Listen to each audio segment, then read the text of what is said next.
얼마 전에 우연히 어릴 적에 아주 감동적으로 정말 감동적으로 보았던 석양의 무법자를 영화를 다시 보게 됐습니다. 그런데 그 한글 제목 밑에 붙어 있던 영어로 쓰여진 서브타이틀을 보고 깜짝 놀랐어요. 왜냐하면 그 제목이 The Good, The Bad and The Ugly, 다시 말하면 착한 사람들, 나쁜 사람들, 그리고 추한 사람들 이라는 제목으로 쓰여 있는 게 아니겠습니까? 그런데 이 제목이 송강호, 이병헌, 정우성이 주연했던 영화, 물론 제가 보진 못했습니다만 좋은 놈, 나쁜 놈, 이상한 놈하고 제목이 똑같은 거예요. 그러고 보니까 이게 혹시 석양의 무법자의 한국판인가? 왜 제목이 똑같지? 그 영화를 한글화했나? 멋지군 이라고 생각했습니다. 그런데 마태복음 2장을 제가 읽어보면서 갑자기 그 인상적인 영화 제목이 다시 떠오르는 거예요. 착한 놈들, 나쁜 놈들, 그리고 추한 놈들. 그래서 저도 그 제목을 우려먹기로 했습니다. 마태복음 2장 제목은 착한 놈들, 나쁜 놈들, 그리고 추한 놈들입니다. 우리 다 함께 성경 마태복음 2장에 있는 말씀을 읽도록 하겠습니다. 제가 쉬운 번역으로 읽어드리겠습니다. 헤로드 왕 때 예수께서 유대 베들레헴에 나셨습니다. 그런데 동방으로부터 박사들이 예루살렘에 와서 말하였습니다. 유대인의 왕으로 나신 이가 어디에 계십니까? 우리가 동방에서 그의 별을 보고 그에게 경배하러 왔습니다. 헤로드 왕은 그 말을 듣고 당황하였고 온 예루살렘 사람들도 그와 함께 당황하였습니다. 왕은 백성의 대제사장들과 율법교사들을 다 모아놓고서 그리스도가 어디에서 태어나실지를 그들에게 물어보았습니다. 그들이 왕에게 말하였습니다. 유대 베들레헴입니다. 연자가 이렇게 기록해 놓았습니다. 너 유대 땅에 있는 베들레헴아, 너는 유대 고을 가운데서 아주 작지가 않다. 너에게서 통치자가 나올 것이니 그가 내 백성 이스라엘을 다스릴 것이다. 그때 헤롯은 그 박사들을 가만히 불러서 별이 나타난 때를 캐어 묻고 그들을 예루살렘으로 보내며 말하였습니다. 가서 그 아이를 샅샅이 찾아보시오.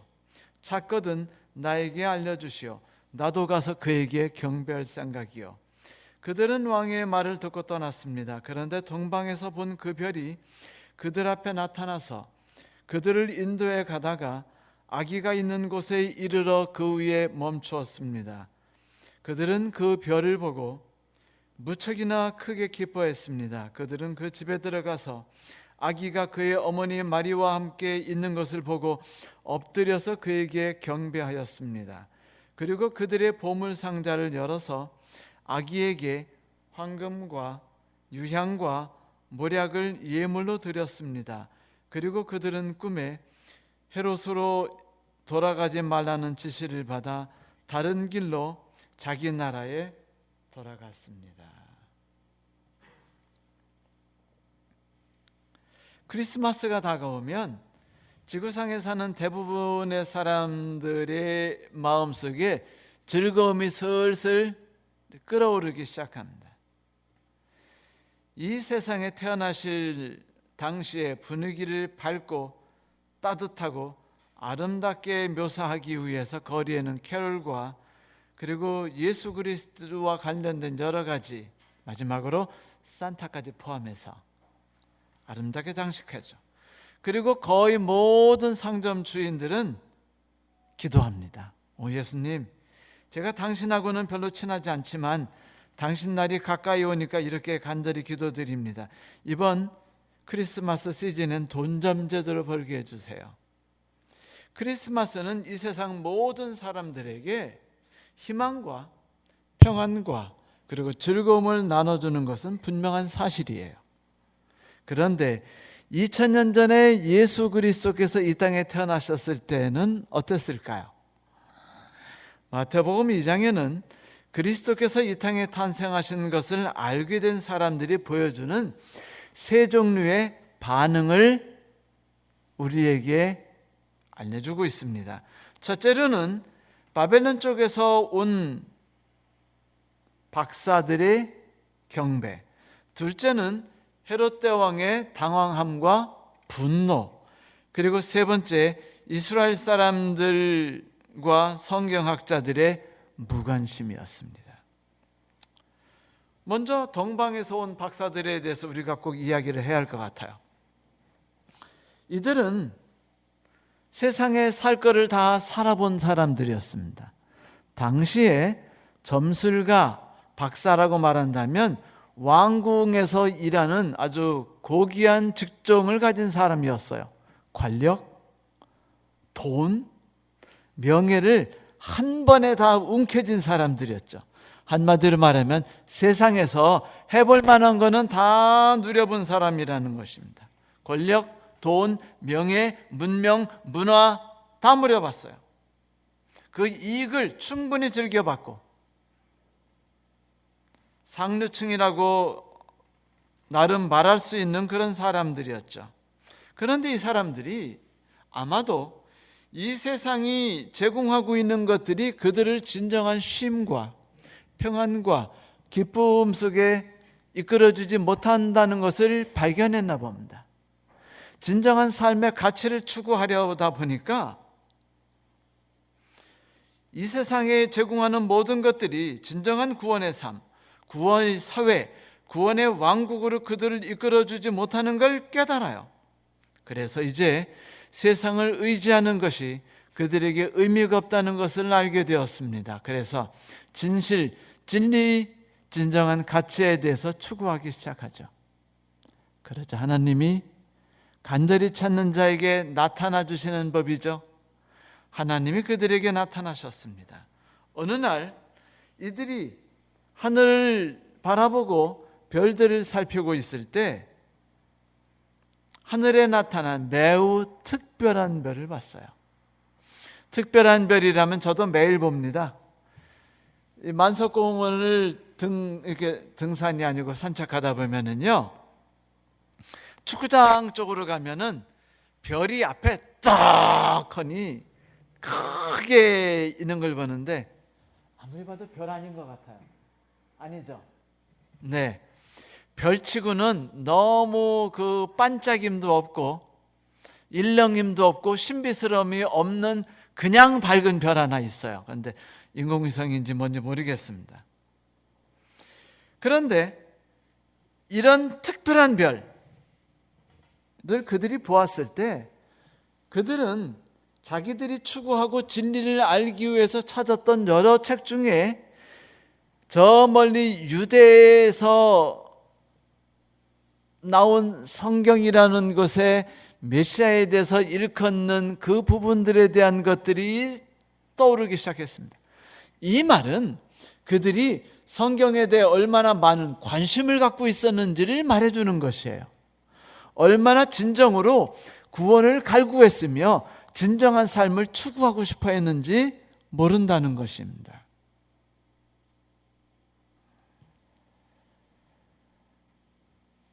그들은 그들의 갈구에 하나님이 응답해 주셨다고 느꼈어요. 이 별은 매우 특별한 별이었으며 이 별은 움직이는 별이었습니다. 그래서 그들은 별이 인도하는 방향을 따라서 천천히 내려오니 아니나 다를까 별이 자신들을 어디로 인도하는 겁니까? 예루살렘 쪽으로 인도하는 것이었어요. 그런데 너무나 기뻐서 그들이 메시아를 찾아뵙고 경배하기 위해서 그 바빌론 쪽에서 자신들이 하나님 왕 곧 메시아에게 드릴 수 있는 최고의 선물들을 준비해서 왔는데 예루살렘쯤 왔을 때 별이 갑자기 사라져 버렸습니다. 그들은 당황했어요. 어찌할 바를 몰랐습니다. 그들이 몇 달 동안 온 길이었어요. 그래서 그들은 당황해서 여기저기 수소문을 하기 시작합니다. 그래서 예루살렘을 완전히 뒤집어 버리고 실제로 뒤집었어요. 예루살렘을 공포 분위기로 만들어 버린 뒤에 그들이 헤롯 왕을 만나게 되죠. 그런데 성도 여러분, 이분이 동방에서 온 분들이 총 몇 분 정도 될까요?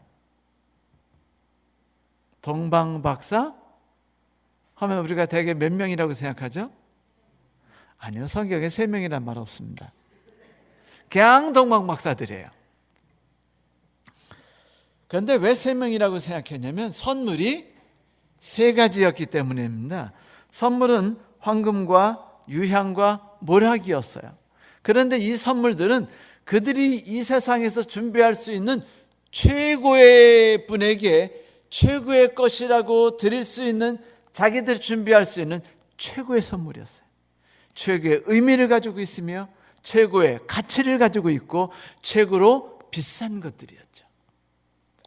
황금은 왕을 상징하는 아주 중요한 귀금속이었습니다. 그들은 새로 태어날 아기가 바로 다윗 왕처럼 위대한 왕이 되어서 온 세상을 새롭게 통치할 것을 예견했죠. 그리고 기대했습니다. 유향은 성소에서 제사장들이 하나님과 인간 사이를 화해하도록 하기 위해서 사용하던 향유 중의 하나였어요. 예수께서 유향을 받으신 것은 그분께서 장차 제사장으로서 모든 인류를 위해 당신을 희생하실 것과 모든 인간들을 하나님과 화목하도록 하실 것이라는 것을 허락한다. 내가 그것을 위해서 이 땅에 왔다는 뜻으로 그 선물을 받으셨죠. 마지막으로 그들은 예수께 모략을 드렸습니다. 흥미롭게도 모략은 죽은 자를 장사 지낼 때 주로 사용하는 시체 처리용 약품이었어요. 아주 비쌌습니다. 아마도 그들은 메시아가 백성들을 위해서 온 삶을 다 바치고 그 백성들의 구원의 삶이 풍요롭기를 위해서 당신의 생명까지 바친다는 걸 알았나 봅니다. 동방박사들이 아기 예수들에게 드린 선물을 살펴볼 때 우리는 그들이 예수를 대하기를 왕이자 제사장이자 우리 모든 일을 위해서 자기를 아낌없이 희생하시는 구세주로 여겼고 기대했음을 짐작해 알 수 있습니다. 또한 그들이 간절히 바라고 있는 모습의 메시아가 어떤 분인지도 선물을 통해서 짐작할 수 있어요.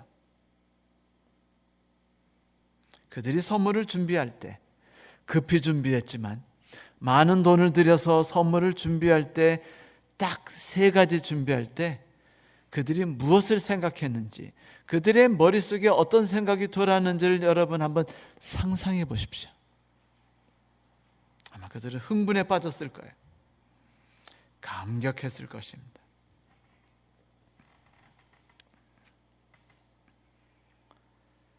그들이 간절히 바라던 것, 그들이 꾸던 꿈, 그 꿈은 그들에게 그들이 꾸는 꿈대로 이루심을 받게 됨을 얻습니다. 영광스럽게도 그들은 왕을 만날 수 있게 된 특별한 몇 사람 중에 하나가 되었어요. 여러분, 예수님께서 베들레헴에서 얼마나 지내셨을까요? 1달? 열흘? 2달? 아마도 2년 정도나 3년 정도를 지내셨을 것이라고 생각합니다. 베들레헴에서.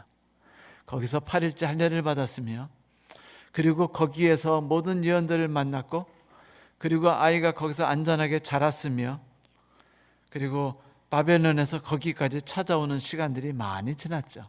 태어난 뒤. 중요한 건 그 많은 시간 동안에 수많은 사람들이 자기를 위해 탄생하신 메시아에 대해서 관심도 없었고 알지도 못했으며, 그리고 신경도 쓰지 않았다는 것이었어요. 그래서 그들은 빈들에 있던 목자들 다음으로 예수 그리스도를 만나는 사람들이 되었죠. 당시 예수께서는 여관에 계시질 않았어요. 여러분, 베들레헴은요 길이 없어요. 그래서 여관이 존재하지 않습니다. 그냥 친척들이 사는 집 2층 집 어디 하나 구할래다가 못 구해가지고 가축들이 사는 부엌 같은 데가 좀 따뜻하니까 겨울에 가축들이 있는 부엌 같은 데를 제공받았고 거기에서 그냥 이렇게 잠을 자고 살았던 것이었죠. 그들은 예수를 만났고 너무 행복했고 메시아에게 그들이 가지고 왔던 그 모든 것들을 정성스럽게 행복한 마음으로 드립니다. 이렇게 이 세상을 구원하신 예수 그리스도를 처음으로 만난 사람들, 그들은 간절한 소원과 구원을 간절히 꿈꾸었기 때문에 소원대로 마태복음 2장에 나타나는 세 부류 사람 중에 착한 사람들로 서게 되죠. 마태는 마태복음 1장 족보를 통해서 소외된 이들을 받아들이시는 예수에 대해서 소개했죠. 마태는 이제 2장에서도 소외된 사람들 중에 하나인 동방에서부터 온 사람들로부터 이야기를 시작합니다. 이방인들, 당연히 구원받지 못할 사람들이라고 우리가 믿고 있는 사람들. 그런데 그들이 예수 그리스도로부터 아련을 허락받은 특별한 사람들이라는 것 놀랍지 않습니까? 그들은 페르시아 왕국이나 바빌론 왕국에서 일하는 하나님이 가장 싫어할 그럴 자격을 가진 사람들이었어요. 이스라엘에서 이스라엘 백성으로 하나님을 섬긴다고 하는 그 어떤 사람들이 아닌 바로 저 멀리 바빌론 쪽에서 찾아온 그 사람들이었죠. 이 사람들은 이스라엘 사람들에 의해서 내쳐진 사람들이지만 하나님에 의해서 받아들여집니다. 첫 번째로 기록이 돼요. 그래서 마태복음 1장과 2장은 초반부를 통해서 마태는 우리가 가진 고정관념을 완전히 깨뜨리려고 애쓰고 있어요. 하나님이 진정으로 다가오시는 이가 어떤 이인가 너희들이 자세히 보라 이것이에요. 하나님께서 관심을 가지고 계신 이들은 훌륭한 교회 지도자들이 아니었어요. 교인들이 아니었습니다. 도리어 간절한 마음으로 예수께 나오려고 하는 이들이었고 곧 갈급해하는 사람들이었다는 사실을 알려주려고 애썼습니다. 예수님의 말씀이 기억나나요?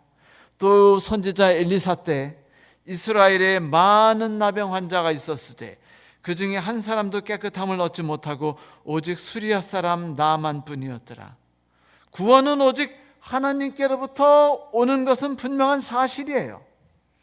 오직 예수 그리스도께로부터 오는 것은 분명한 사실입니다. 하지만 그것은 또한 간절히 그것을 찾고 찾는 사람들에게 오는 것 또한 진실입니다. 헤롯 왕은 에돔인이었어요. 그의 피의 반은 유대인이었고 그의 피의 반은 에서의 것이었습니다. 그는 로마의 인정을 받아가지고 왕이 된 아주 훌륭한 왕이었어요. 나라가 기근이 들면 자기 재산을 팔아가지고 금을 곳간에서 빼서 팔아서 또 곡식을 사가지고 백성들을 섬길 정도로 그렇게 훌륭한 왕이었습니다. 그런데 그 훌륭한 헤롯 왕이 문제가 있었어요. 그것은 바로 뭐냐면 자격지심이었어요. 뭐라고요? 자격지심. 자기는 지금 이스라엘 사람입니까? 아닙니까? 여러분 홍길동 기억나세요?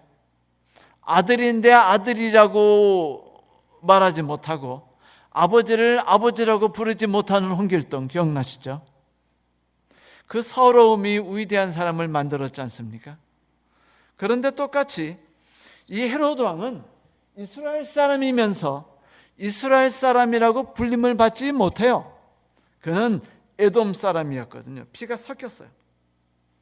그래서 그가 왕이었지만 로마의 인정을 받아서 왔지만 자기의 신분이 순수한 이스라엘 혈통이 아니라는 것 때문에 너무 그것이 답답하고 어려워서 그것은 이스라엘 사람들이 계속해서 헤롯 왕을 어떻게 대했다는 거예요? 에돔놈이라고 지서 욕했다는 거죠. 요즘에 우리들이 대통령 욕하듯이 똑같은 거죠. 그런데 여러분, 세상에 욕 얻어먹지 않은 대통령이 있나요? 단 한 명도 보지 못했어요. 그런데 이 헤롯 대왕은 이것이 너무 싫었어요. 그래가지고 이스라엘에 있는 모든 족보, 왕의 족보들을 다 불에 태워버렸습니다. 깡그리 태워버렸어요. 그러면 자기가 쌍놈 자식인지 아닌지, 서자인지 아닌지 알 수 있어요, 없어요? 그 다음에 유대인 중에서 자기의 지위, 왕의 지위를 위협할 수 있는 사람은 누구든지 과감히 학살하고 처형했습니다. 역사 기록에 의하면 헤롯은 의심이 아주 많았대요. 학살의 전문가였답니다. 그가 한 일을 적으면 좀 악한 일들이라고 말하는 것들, 유대 사람이 기록한 것에 의하면 유대 대제사장 왕조 사륙, 사내들인 구성원 절반 처형, 300명의 궁정관리 즉석 살해, 아내 마리암네 가족 처형, 자기 아들 여롯을 학살, 자기가 죽을 때 예루살렘 모든 저명인사 처형. 백성을 죽였단 말이 나오나요? 없어요. 다 누굴 죽였습니까? 왕이 될 만하거나 왕을 세울 만한 사람들은 싸그리 죽인 거예요. 에서의 피를 가졌던 그는 에서처럼 자기가 빼앗길 거에 대해서 아주 분노했어요. 성경이 예언한 대로 왕이 태어난다는 말에 그는 두려움을 가졌고, 그래서 그는 화가 났습니다. 그 자리를 어떻게 얻었는데요? 로마에 많은 아부를 했어요. 수많은 뇌물을 바쳤습니다. 욕을 얻어먹으면서도 많은 이스라엘 지도자들, 정적들을 처형했어요. 끝없이 죽였어요. 그게 편안한 일입니까? 결코 아닙니다. 누구는 그런 사람을 계몽군주라고 불렀지만 이 헤롯 대왕이 계몽군주라고 부릴 만한 그런 사람이 아닙니다. 그건 다 자기의 안전한 왕의 자리를 가지기 위해서였어요. 그런데 이스라엘의 구원자 다윗의 뒤를 따른 왕이 태어났다뇨. 이게 될 말입니까? 그는 태어날 아기가 메시아 곧 그리스도라는 걸 직감했어요. 하지만 사리사욕의 눈이 어두워서 성경에 예언된 예수를 죽여야겠다고 생각했습니다. 그래야 자기가 왕위를 온전히 유지할 수 있었기 때문이죠. 그는 분노했어요. 왕에 대한 어떤 정보를 주지 않고 돌아가 버린 그 바벨론의 박사들에 대해서 또한 너무 화났어요. 그래서 그는 동방 박사들이 돌아갔다는 이야기를 듣자 베들레헴에 사는 사람들 중에 2살 이하 어린아이들을 다 학살해버립니다. 성경 예레미야서에 여기에 대한 슬픈 예언이 기록되어 있죠.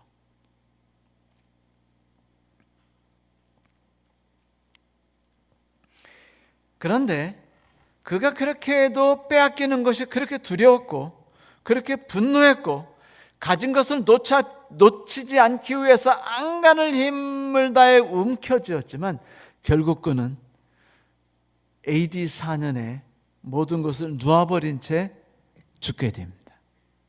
헤롯 대왕은 나쁜 사람이라는 이름을 받은 채 그렇게 죽었어요. 자기가 가진 이익과 혜택을 붙잡고 놓지 않으며 하다가 자기에게 올 수 있었던 더욱 큰 것을 다 놓쳐버렸던 그 사람. 저는 우리 중 그 누구도 헤롯처럼 가지고 있던 조그만 것을 빼앗기지 않으려고 애쓰다가 그것 때문에 분노하다가 예수를 만날 수 있는 기회를 잃어버리는 슬픈 사람이 되지 않기를 소망합니다.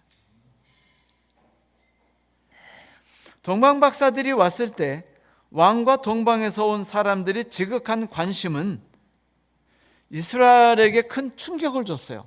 성경 원문에 보면 소동이 일어났다라는 말은 공포의 사람들이 휩싸였다라는 소리입니다.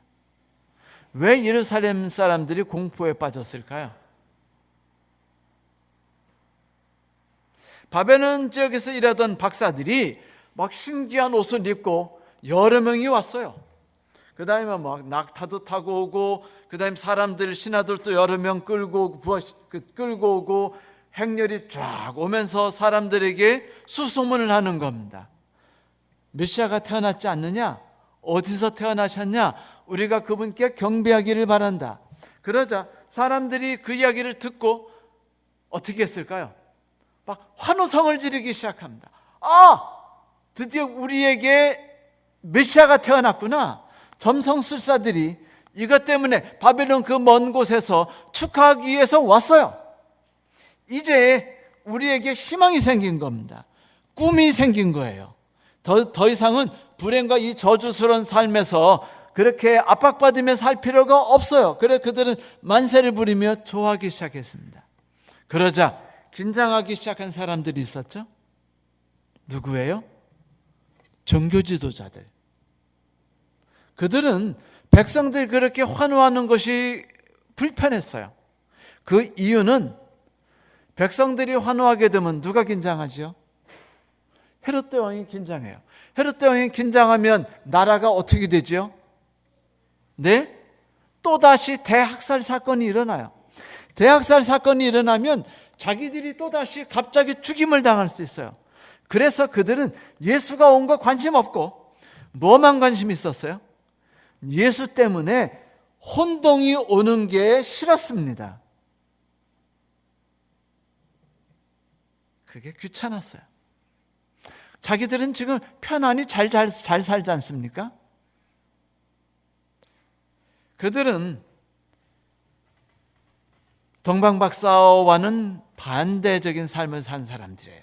동방박사 사람들은요, 세상에서 누리는 많은 문명을 누려봤어요. 뭐 1억짜리 진공관 앰프를 가지고 음악을 들으며 이것이 음악이지 뭐 이러면서 살아보기도 하고, 그리고 골프도 쳐보고, 그리고 너희들이 그 뭐 접는 270만 원짜리 그게 뭡니까? 휴대폰, 이것이 가치를 알아? 자식들아 라고 말하면서 그들은 행복했던 사람들이었어요. 그런데 그들은 이것이 얼마나 무가천지를 안 사람들이에요. 그러므로 진리를 찾기 위해서 그 모든 것들을 아낌없이 포기할 수 있는 마음을 가지고 진리를 추구하기 위해서 돌아선 사람들입니다. 세상에서 세상을 의지하던 걸 버리고 하나님을 의지하기 위해 돌아선 사람들이었죠. 그런데 반대쪽 편에 그리스도인들이 있었어요. 그런데 그리스도인들은 하나님을 섬기고 있었습니다. 하나님을 섬기고 있었는데 삶이 어려워요. 삶이 억울해요. 삶이 피곤해요. 삶이 지쳐요. 몸과 마음이 아파요. 예수 믿는 것이 하늘에 갈 수 있는지는 모르지만 이 땅에서 너무 힘들어요. 하나님을 믿으니까 아픈 것만 늘어나고, 그 다음에 집안이 잘 되는 것도 없는 것 같고, 그래서 그들이 이렇게 생각합니다. 너무 하나님만 믿으면은 그 바보야. 세상에서 말하고 있는 지식도 우리가 추구할 줄 알아야 하고, 그들이 살아가는 방식도 우리가 따를 줄 알아야 돼. 이들은 이렇게 살아간 거예요. 자, 동방박사들은 어떻게 하고 있는데? 하나님을 추구하려고 돌아섰는데, 교인들은 어떻게 하고 있어요? 세상을 의지하고 세상을 추구하기 위해서 발걸음을 내딛었다는 겁니다. 그리고 그 삶이 즐거웠어요. 그 삶이 만족스러웠습니다. 이제 그들은 돈도 벌 만큼 벌었어요. 그리고 정치줄에서 힘 좀 얻을 만큼 얻었습니다. 자식 새끼들도 다 군대 안 보내거나, 군대에서도 적정히 아주 좋은 그 소위 말하는 귀족 왕 대접을 받으면서 군대 생활을 다 하게 해주었어요. 아주 만족스러웠어요. 그런데 누가 태어나요? 메시아가 태어나셔요. 우리를 구원하시기 위해서 이 땅에 천국을 베푸시기 위해서 오신답니다. 그것이 그들은 너무 싫었습니다. 너무 불편했어요. 그렇다면 이제 그들이 자신들의 신앙의 방법을 다 바꿔야 되나요? 그것이 싫었고, 둘째, 이것 때문에 헤롯 대왕이 모두를 죽이겠다고 날뛰기 시작하면 자기들에게 불편함이 다시 찾아오니까 그게 싫었어요. 그래서 그들은 어떻게 했을까요? 백성들을 가만히 놔둘까요? 아니죠. 백성들을 짓밟아야죠. 그래서 온 나라가 소동스럽고 아주 그냥 답답함으로 가득 찼습니다. 사실 우리들도 어떤 사람이 너무 극단적으로 신앙생활하는 것 같으면 교회에서 어떻게 하고 싶죠? 좀 적당히 좀 눌러드리고 싶지 않습니까? 우리도요, 저 교인들이 좀 이런 코로나 때는 얌전히 있기를 바라요. 전병윤 씨인지 전병훈 씨처럼 그렇게 막 난리 쳐가지고 문제 일으키는 거 우리는 원치 않아요. 그것이 그리스도인의 뜻인지 아닌지 하나님 뜻인지 아닌지 우리는 잘 모르겠어요. 하지만 그러는 것 자체가 불편해요. 왜? 그것 때문에 우리가 뭐를 못해요?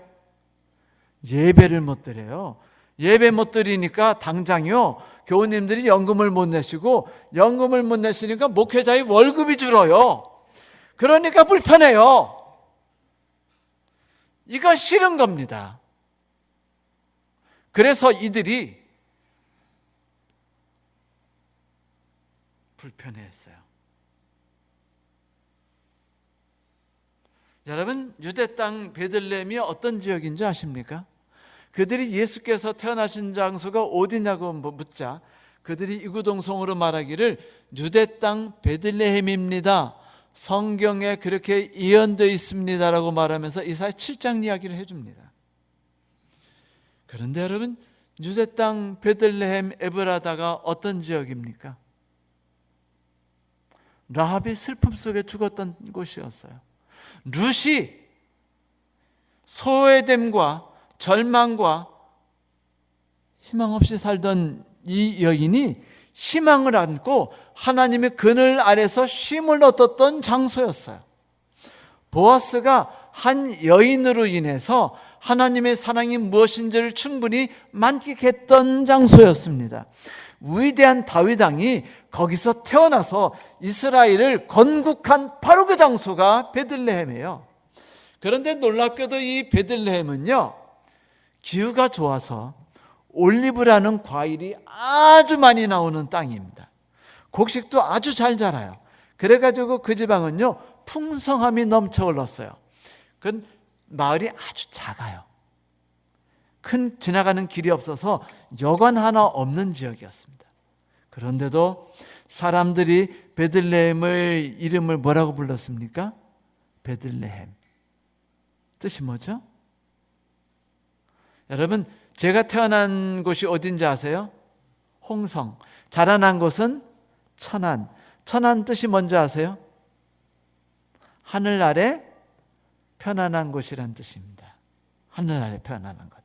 베들레헴은요, 떡집입니다. 빵집. 다시 말하면 풍요로운 것을 마음껏 나눠주는 사람. 우리가 어릴 때 부자는 막걸리 파는 분하고요, 방앗간 아저씨였어요. 그렇지 않습니까? 똑같이 베들레헴은 그것으로 충분한 집이었어요. 그런 올리브와 그런 곡식들을 가지고서 주변 사람들에게 풍요로움을 나눠주는 그런 장소였습니다. 우리의 구세주 예수 그리스도가 베들레헴에서 태어났다는 것은 바로 희망과 위로와 풍성함이 무엇인지를 세상 사람들에게 알려주겠다는 뜻이었어요. 그래서 예수께서 바로 그곳에서 태어나신 겁니다. 페르시아, 바벨론에서 온 점성술사들이 그것을 알고 그것을 축복하기 위해서 왔어요. 희망은 잃었던 모든 사람들에게 희망이 찾아오고, 정의와 긍휼을 버리고 오직 많은 돈과 좋은 집장에 집착해서 아까 죄를 범한 이들에게는 행위와 심판의 때가 찾아왔습니다. 그래서 예루살렘 온 땅에 큰 소동이 일어났던 거예요. 한편은 기뻐하고 한편은 두려워했습니다. 한편은 희망을 품었고 한편은 절망을 품었어요. 이것이 바로 큰 소동이었던 겁니다. 그런데 정작 하나님을 신뢰하고 경배한다고 자부하고 그렇게도 교인이라고 하는 사람들이 왜 하나님께 가까이 나오려는 동방박사 사람들에게 환멸감만 안겨주고 실망감만 안겨주었을까요? 그것은 마음이 아픈 일이 아닙니까? 사람들이 하나님을 발견하기 위해서는 교회에 들어오지 않고 우연히 성경을 발견한 다음에 그 성경 속에서 하나님을 발견해야만 되는 겁니까? 우리들은 아무도 쓸모없고 그들에게 저주만 안겨주는 사람들이어야 되는가요? 예수께서 이 땅에 태어날 때 당시에 교회는 그런 곳이었습니다. 슬펐죠. 생명을 나눠주는 것이 아니고 저주를 나눠주는 것이었습니다. 다 같이 찬미를 부르고 다 같이 예배를 드리고 다 같이 성경을 읽었지만 다 같이 타락했어요. 다 같이 희망을 나눠주지 않았으며 다 같이 그 안에서 동정심을 찾지 못했고 다 같이 그 안에서 위로를 발견하지 못했습니다. 그들은 거꾸로 가고 있었어요. 하나님을 의지하는 것이 불편했기 때문에 세상을 의지하는 쪽으로 나가고 있었습니다. 세상 사람들이 하나님을 의지하기 위해서 찾아오려고 시작할 때 말이죠. 그래서 메시아의 탄생은 그들에게 소동 자체였죠. 아니나 다를까 놀란 헤롯 대왕이 당장 성경학자를 왕궁에 불렀습니다. 그리고 위대한 왕 다윗의 뒤를 이을 만한 왕이 어디서 태어날 것인지 묻자 그들이요, 시험 문제 풀듯이, 여러분 공무원 시험 문제 풀듯이, 학교 입학 시험 풀듯이 그렇게 쉽게 아무 생각 없이 대답했어요. 뻐기면서 뭐라고요? 베들레헴 에브라다입니다. 거기에서 왕이 태어나실 겁니다. 성경 이사야 7장 14절에 보면 그렇게 나타나고 있습니다. 7장 14절은 임마누엘에 대해서 이야기한 거죠. 여러분,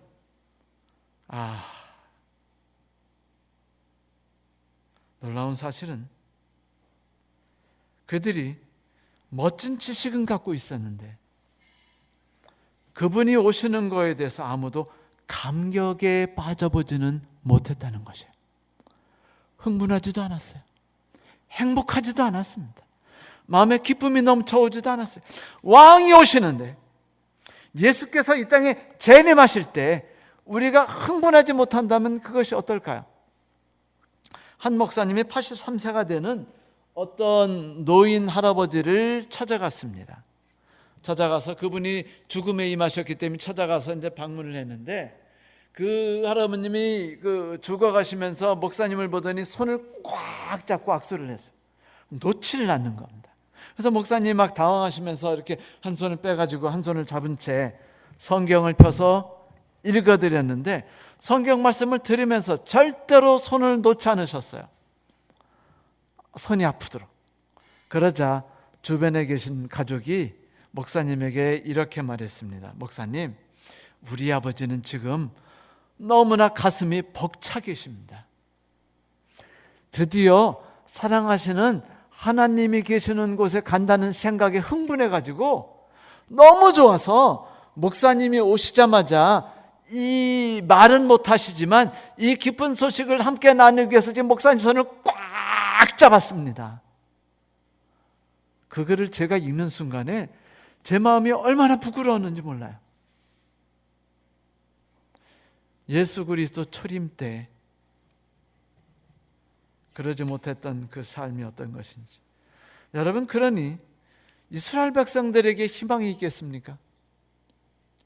종교 지도자들과 신앙을 하는 이들이 그렇게 하자 왕도 바리새인도 사두개인도 세리들도 모두 희망을 나눠주지 않자 오히려 뺏어가는 사람들이자 이스라엘 사람들 역시 희망을 잃어버립니다. 그들에게는 교인이나 아니나 똑같았어요. 그들에게는 새로운 메시아가 오나 옛날 다윗 왕이 오나 다 똑같이 보였어요. 여러분, 그 모파상 이 비계덩어리에 보면은요, 프러시아가 프랑스를 침공해요. 그런데 어떤 백성도 분을 내면서 싸우려고 하지 않습니다. 이유가 뭔지 아세요? 이놈이나 저놈이나 똑같기 때문이에요. 프랑스 놈이나 프러시아 놈이나 다 나쁜 놈이에요. 어떤 놈이 와도 다 똑같아요. 애국심 필요 없어요. 다 나쁜 놈이니까. 어차피 나는 짓밟힐 거고, 어차피 나는 강한 세금으로 뺏길 거고, 어차피 나는 똑같이 희망이 없다고 말했어요.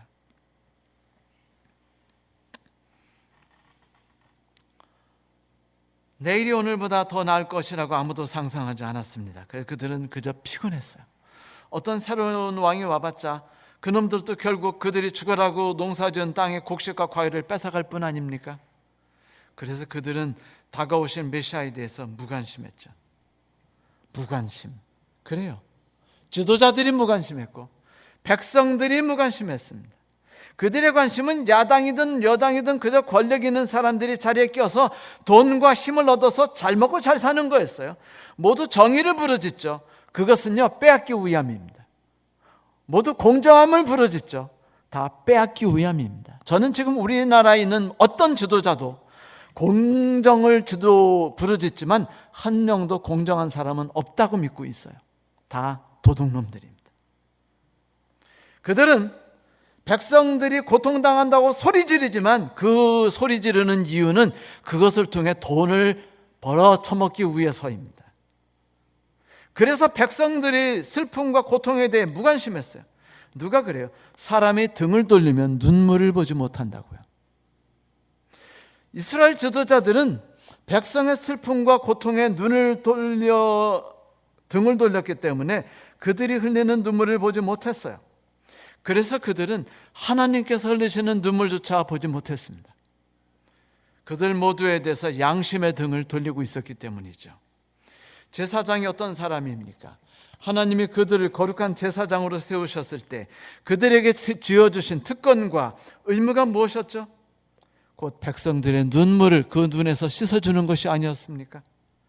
슬프게도 역사 기록을 보면 예수 탄생 당시 수많은 제사장은 권력과 눈이 멀어 살인을 밥 먹듯 했습니다. 서로 제사장이 되기 위해 상대방 제사장을 죽였어요. 백성들의 안위와 슬픔에 무관심했습니다. 백성은 그저 그들에게 돈을 가져다 줘야 되는 밥줄에 불과했고요, 물건에 불과했고 재산에 불과했습니다. 로버트 맨시스는 이렇게 말했습니다. 무관심은 적개심에 의해서 잃어버리는 것들보다 더 많은 것들을 우리 인생에서 빼앗아 간다. 그렇습니다. 어쩌면 주대 지도자들과 제사장과 성경학자들은 돈과 권력과 명예에 너무 많은 관심을 가지고 있는 바람에 세상에 무관심한 사람, 불쌍한 사람에 대해, 그들이 흘리는 눈물에 대해, 그들이 심한 고통에 대해 무관심했어요. 악에 대해 적개심을 갖는 것보다 불쌍한 사람에 대해 무관심을 갖는 것이 더 악하다는 사실을 아십니까? 백성을 위해 기도해 줄 사람들이 기도하지 않고 울어줄 사람이 울지 않으며 함께 나가줄 사람이 나가지 않았어요. 그러니 프란시스가 그렇게 말했던 겁니다. 너희들은 먼저 손으로 말하라. 손으로 말하고서 남은 힘이 있거든 입으로 조금 말하라. 그래서 그들은 헤롯 대왕보다도 더 나쁜 사람이었어요. 추한 사람이었죠. 그래서 그들은 헤롯 대왕보다 더 많은 것을 잃어버렸습니다. 바로 메시아이자 왕이신 예수 그리스도를 잃어버렸죠. 이렇게 그들은 추한 사람으로 마태복음에 그들의 이름을 올렸습니다. 사랑하는 성도들이시여, 고린도전서 1장 5절에 바울은 그리스도의 고난이 우리에게 넘친 것처럼 우리가 받는 위로도 그리스도로 말미암아 넘치는도다라고 말했어요. 그러니 위로를 받으려면 그리스도에게 나가서 그 충만하신 위로를 받고, 용기를 얻으려면 그리스도께 나아가 그 충만하신 용기를 얻어야만 합니다. 동방에서 온 박사들처럼 세상에서 희망을 가지고 세상에서 무언가 얻으려 하지 마십시오. 그리스도인들이 거꾸로 나가면 안 돼요. 지금은 바로 메시아가 이 땅에 탄생하셔서 우리를 향하여서 고고한 울음을 울고 계실 때입니다. 지금은 그분이 이 땅에 오셔서 우리의 왕이 되려 하시는 바로 가장 중요한, 역사적으로 중요한 때예요. 그러므로 지금 이 순간 우리는